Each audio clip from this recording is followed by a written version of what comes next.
Guys, what's up? Well, since I've got the 636 pulled apart, I figured now would be a good opportunity for me to show you guys the differences between this M4 full exhaust and a factory exhaust.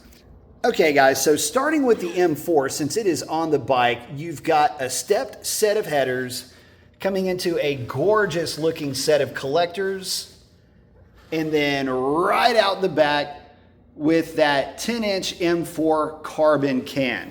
That entire system right there weighs a grand total of 12 pounds. That's it. So how does that compare with all this stock stuff? Well, you're prepared to be amazed.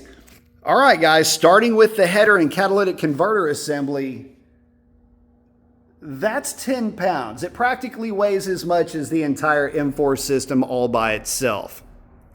And since we're here talking about it, I wanted to show you guys the design. Now, keep in mind, this is a Euro 5 compliant motorcycle. So lots of stuff going on here that are not in the name of efficiency or power. Now, it does have linked pipes all the way through the header pipe. So that's good. And it's going to need them because all of that is constricted right down into this itty bitty collector. That collector is not much bigger around than a girl's wrist, okay? And I'm telling you right now, deadheading that right into your catalytic converter, if you can see that, does absolutely nothing for scavenging and getting exhaust pulses through your system, allowing for that fresh air charge on your intake side, which is what scavenging is there to do. Yeah, there's no space for that. And if anything, it's worse because you're taking whichever amount of volume you had here and you're now compressing it into this tiny, I mean, look at that, this tiny little area.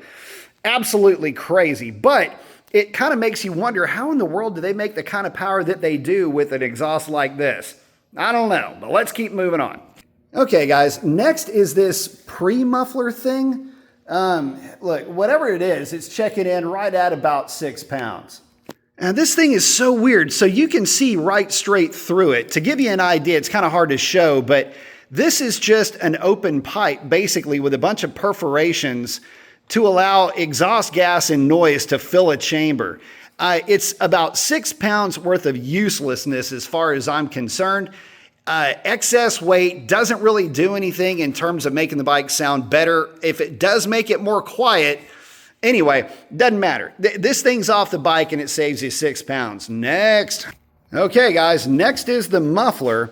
And it also incorporates one of those butterfly valves, which I don't know if you can see that, but it does actually close. There you go. It does actually close up pretty much all the way. Anyway, this thing is also checking in right at about 10 pounds. So this muffler, it's kind of crazy. I was trying to figure out a way to show you guys, but it is not a flow-through style muffler.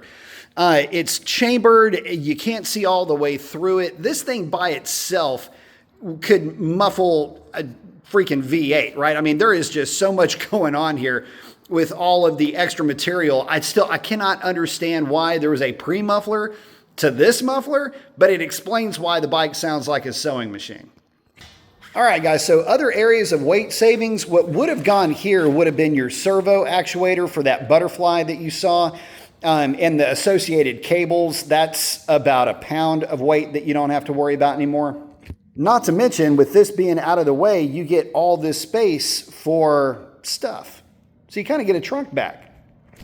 Add into that some other miscellaneous stuff that's just not going to be needed anymore, like these covers here, the O2 sensor, and what I don't have out here are the passenger pegs. You're looking at a total of about 30 pounds pulled off of this bike. So there you have it, guys. With that M4 only weighing about 12 pounds, you got 30 pounds worth of miscellaneous stuff that you pulled off of it.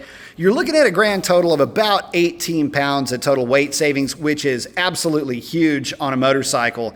Add to that the performance advantages that you're going to have just with having a normal exhaust on this thing. I cannot tell you guys just how baffled that I am by the fact that the stock pipes make the kind of power that they do.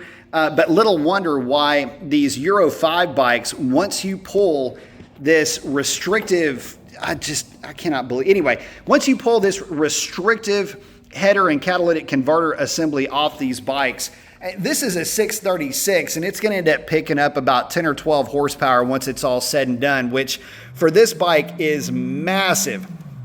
Can't wait to get this bike back together. In fact, I just got through making sure all the head pipes were torqued down, going through the whole thing, just kind of nut and bolting everything, just about to start putting this bike back together.